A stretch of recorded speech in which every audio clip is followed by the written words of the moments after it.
Mark Winger would send a frantic 911 call to rush police over to the scene of him defending his wife from an unwanted intruder. What would seem like a revenge plot against Donnah Winger would thicken into something no one would have suspected. We are your hosts, Helen Allen and Sherry Ferreira. This is The Chalk Line. Good evening, everyone, and the highlights of the news this Thursday.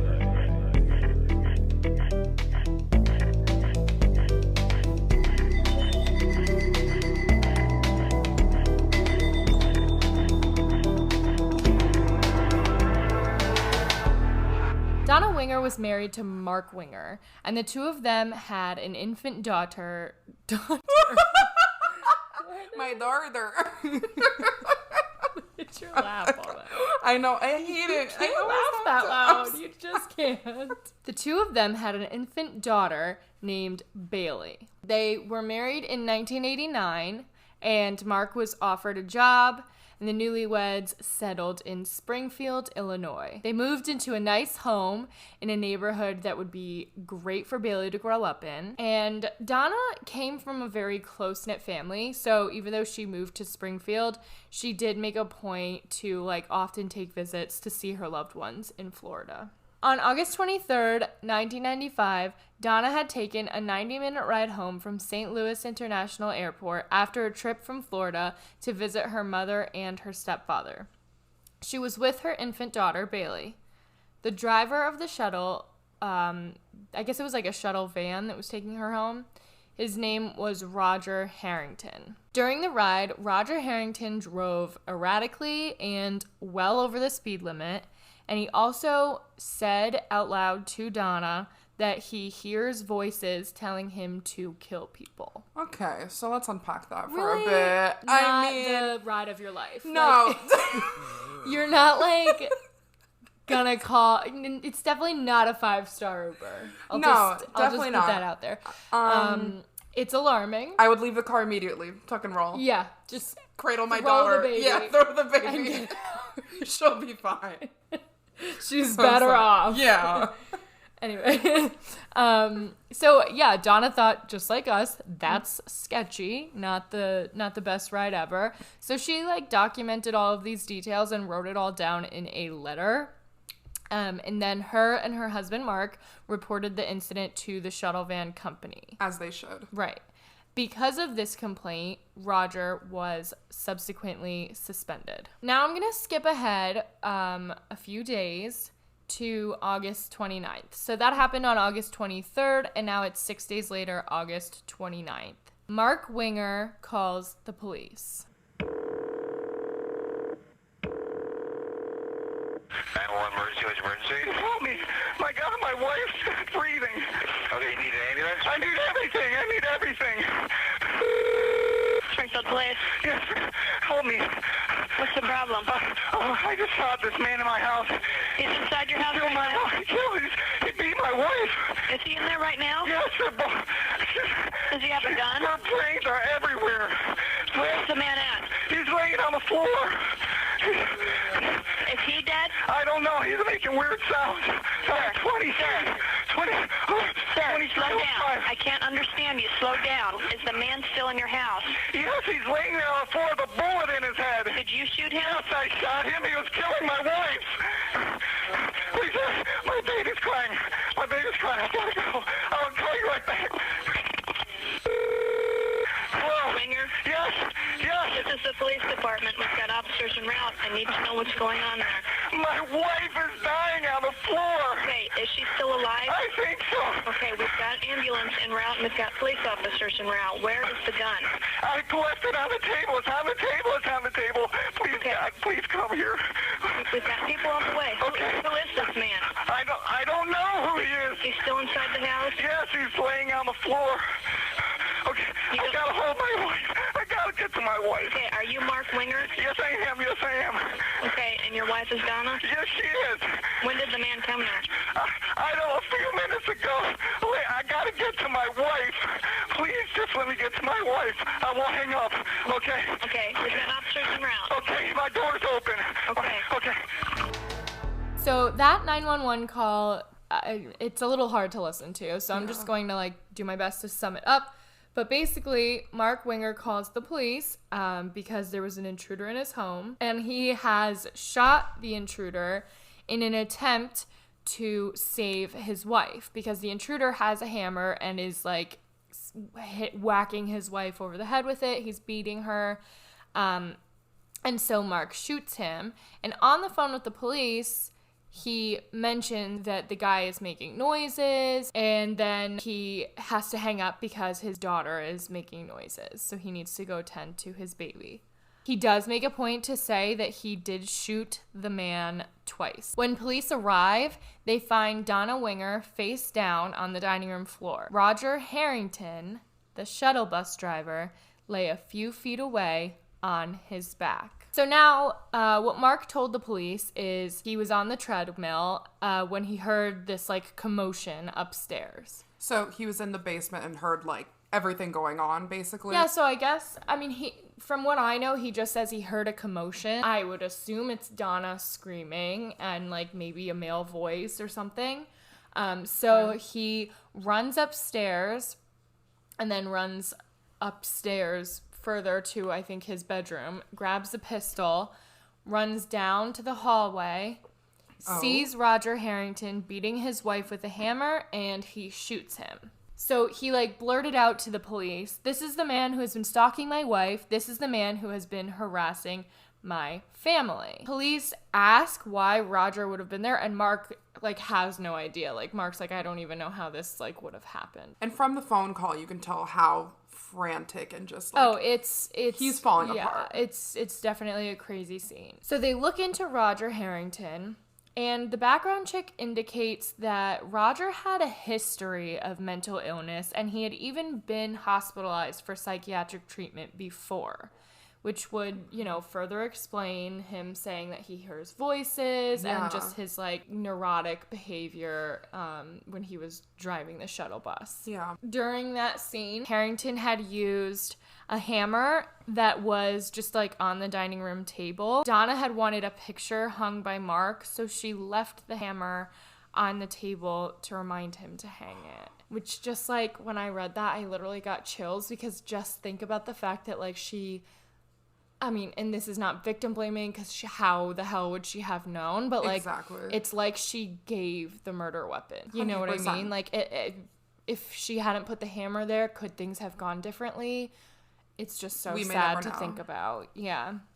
Also on the table were cigarettes and a coffee mug, which belonged to Roger Harrington. At this point, police are thinking that Roger is mentally ill and seeking revenge for the complaint. And so this is just kind of like a simple case for them to close. They're like, okay, Roger the murderer is mentally ill, and he also has the motive because they complained and they made him lose his job. This sounds like he just had, I don't want to say a break, but like he was in a delusion maybe and just was filled with rage.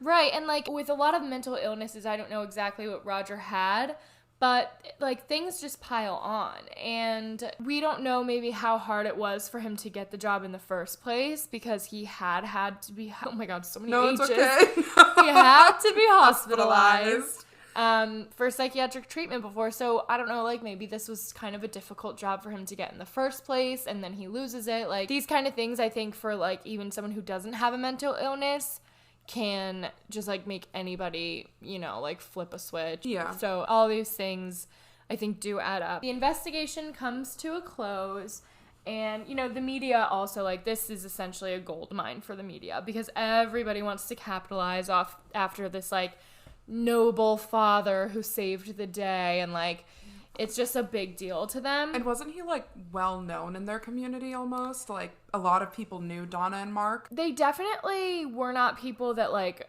shied away from meeting people. They had lots of friends, so it just definitely was a big deal at the time for this community.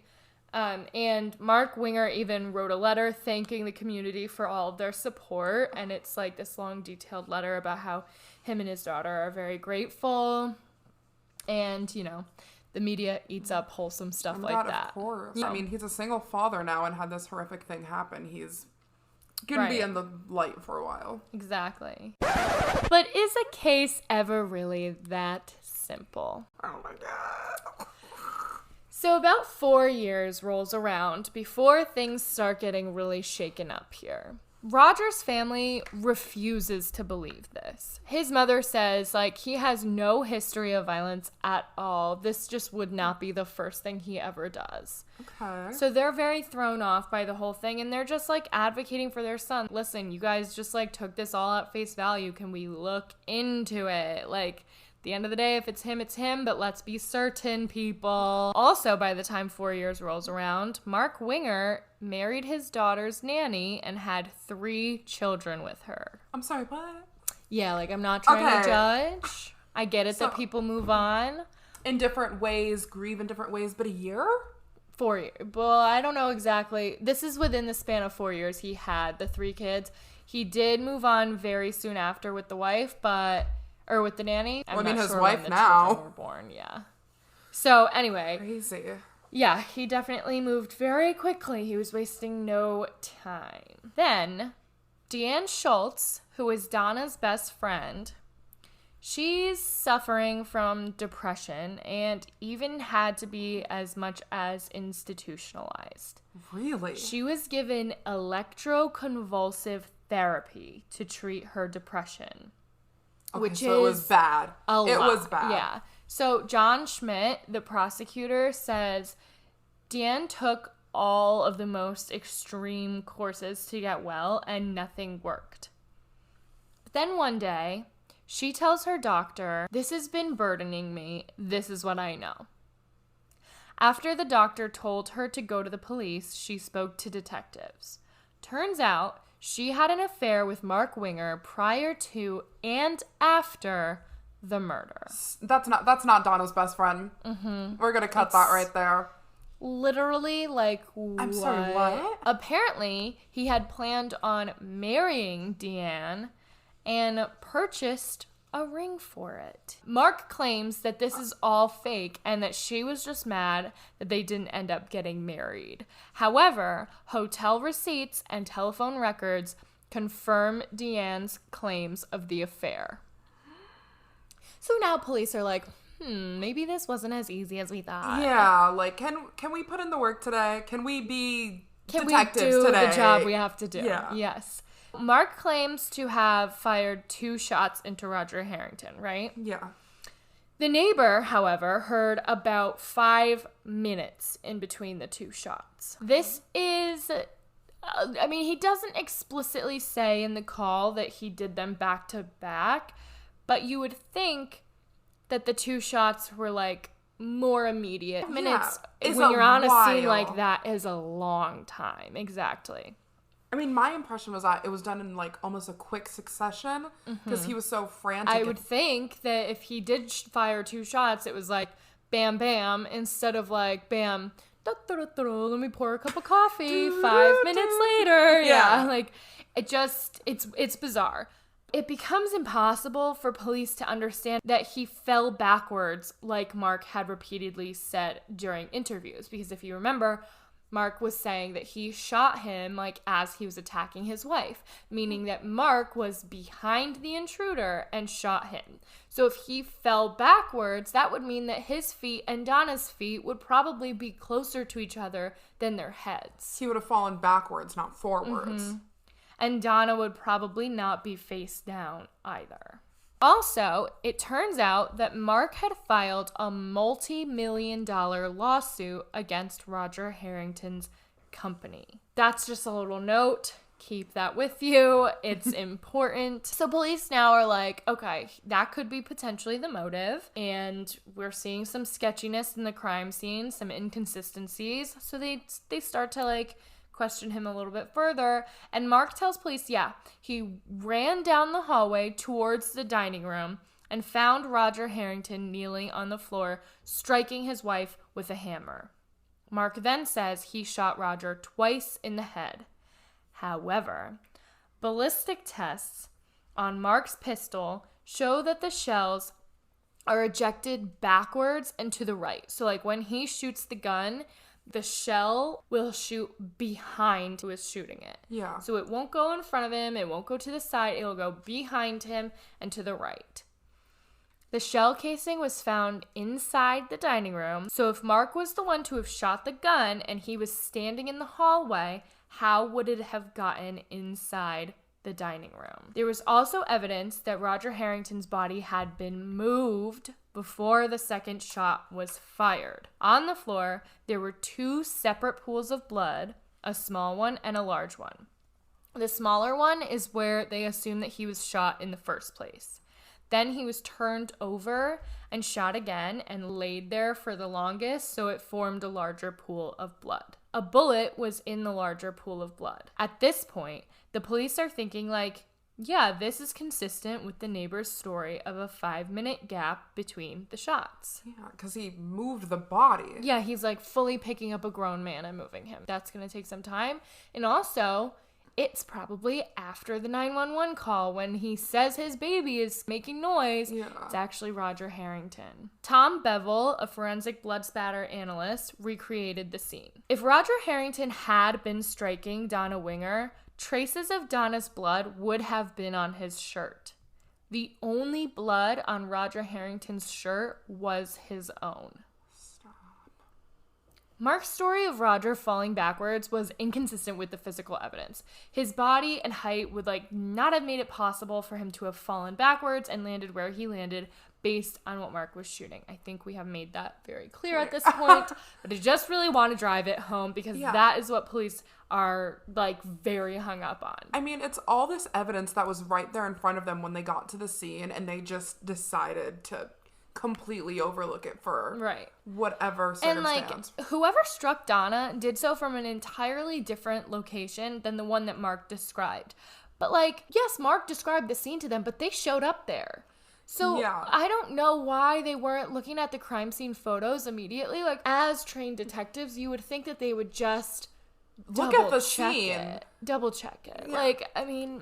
It's madness. When they look into it, when a person is hit with an object, it produces what is called cast of blood spatter. So it casts off in the direction that you're swinging in. The cast off pattern shows that Donnah had walked down the hall towards the dining room, stopped, then turned towards the front door as if trying to get away, and was attacked from behind. Really?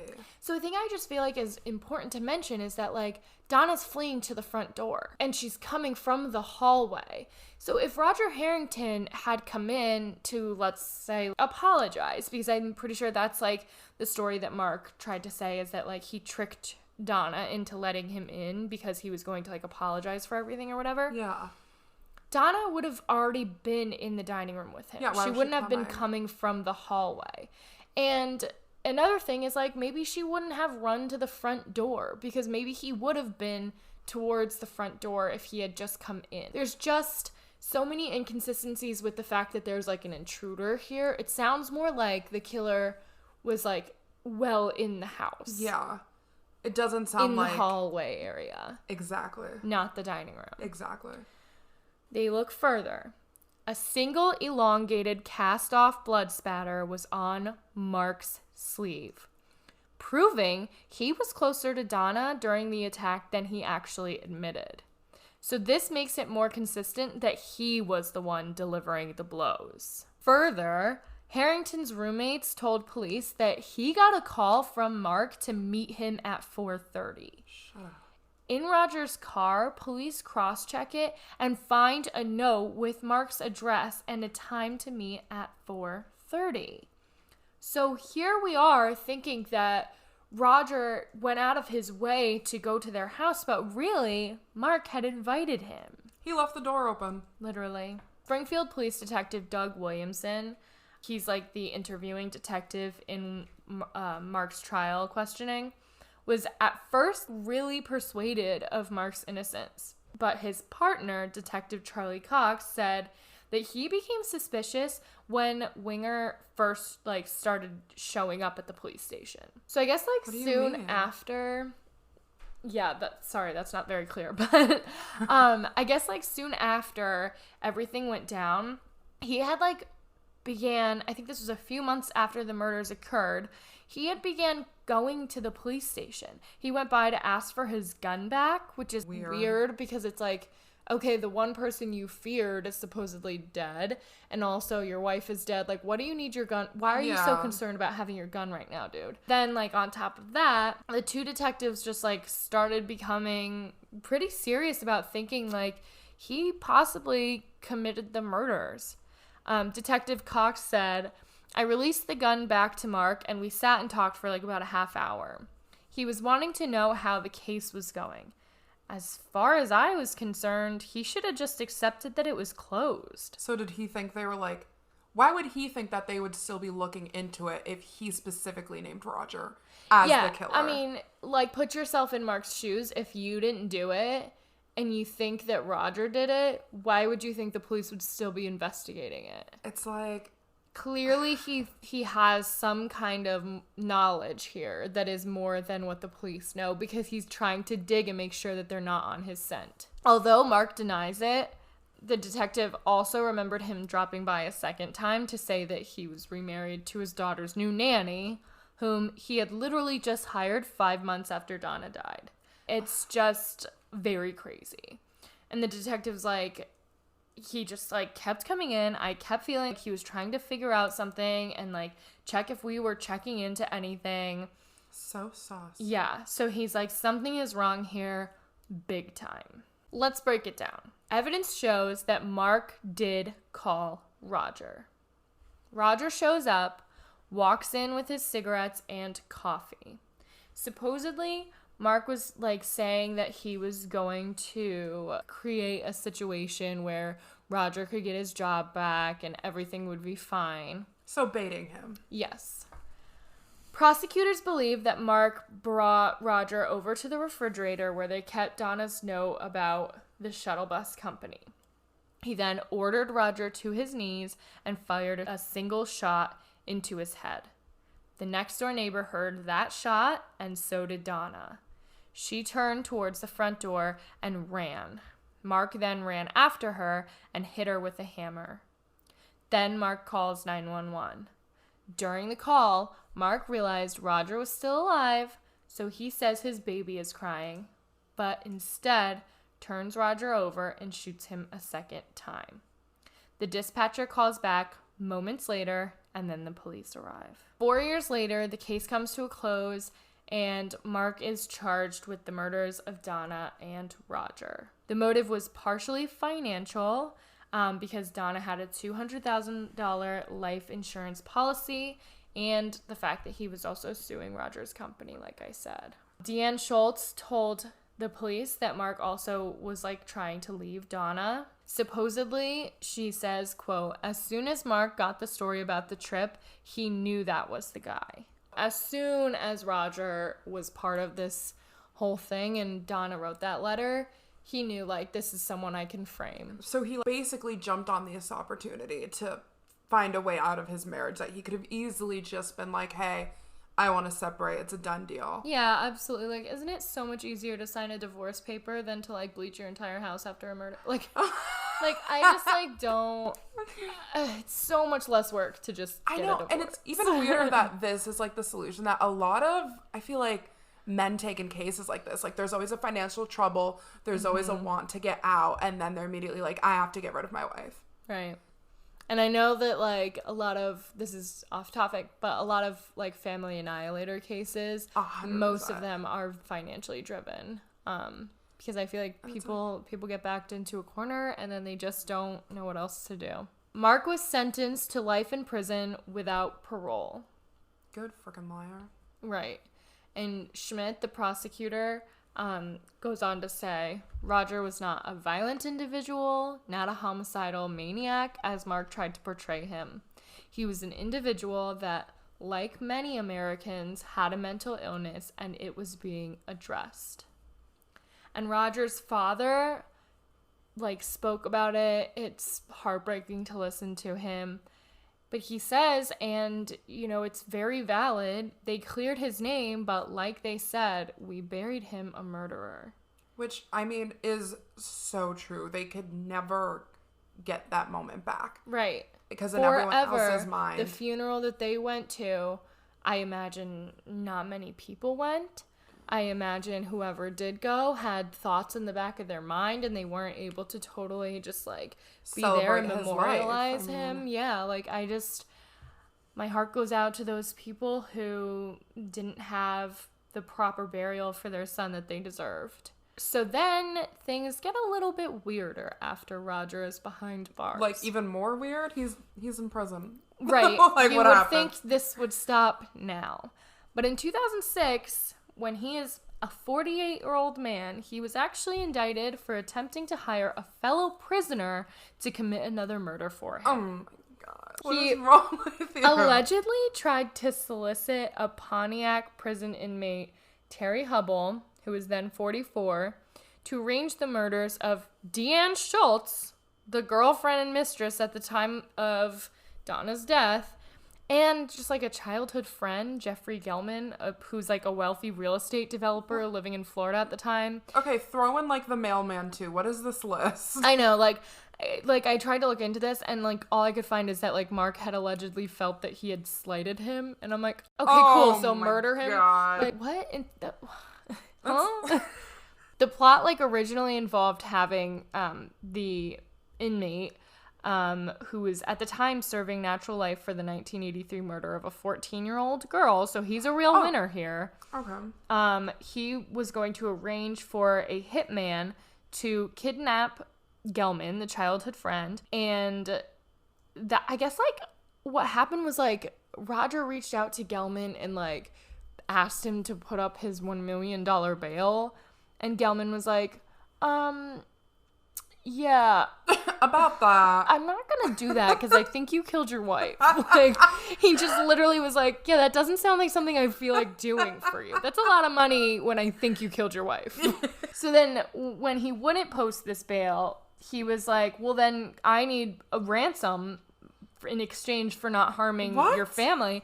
And it's just like, whoa. Like, the guy gets a little taste of the crime. Like he's in prison for a day, and he's like, trying just to pick up a hobby and do prison like normal people. Right. Write an angry letter. Like, literally. As time progressed, instead of this like ransom plot, it just changed to like murder the childhood friend and Deanne Schultz, the mistress. They just like both testified against him for this murder for hire trial, and it just like screwed him even more. So the fallout of the plot resulted in a conviction in June 2007 for solicitation to commit murder, and he was found guilty, and he was given a 35-year sentence on top of the life without parole that he already had. Beautiful. Yeah. I just wanted to note this. It's totally unimportant, but while he was in prison, he tried to like make the most of his time by forming like a legal fight over where he could exercise. What? Yeah, it's just like, I found this like very extensive article on it, and there's like a full trial. It's crazy. Basically what happened is, I mean, he spends like, I'm pretty sure like 23 hours in his cell of the day. And so he's like, guys, it's really hard to do sit-ups on my bed, and the floor's a little bit dirty. I don't want to do push-ups on them. God. And like, that's the argument. He alleged that forcing him to stay in his concrete walled bachelor pad is the way that the article put it, was constituted cruel and unusual punishment in violation of the 8th Amendment. I also saw that audio tapes captured Mark complaining about being ill from a meat sandwich. So prison is going well. Good. I hope it continues to go beautifully. Yeah. Just the way it is. Thanks for listening. You can follow us on Instagram at The Chalkline Pod. Twitter at The Chalkline Pod. Or you can check us out on our website. The link is in our Instagram bio. Tune in next Thursday for another story.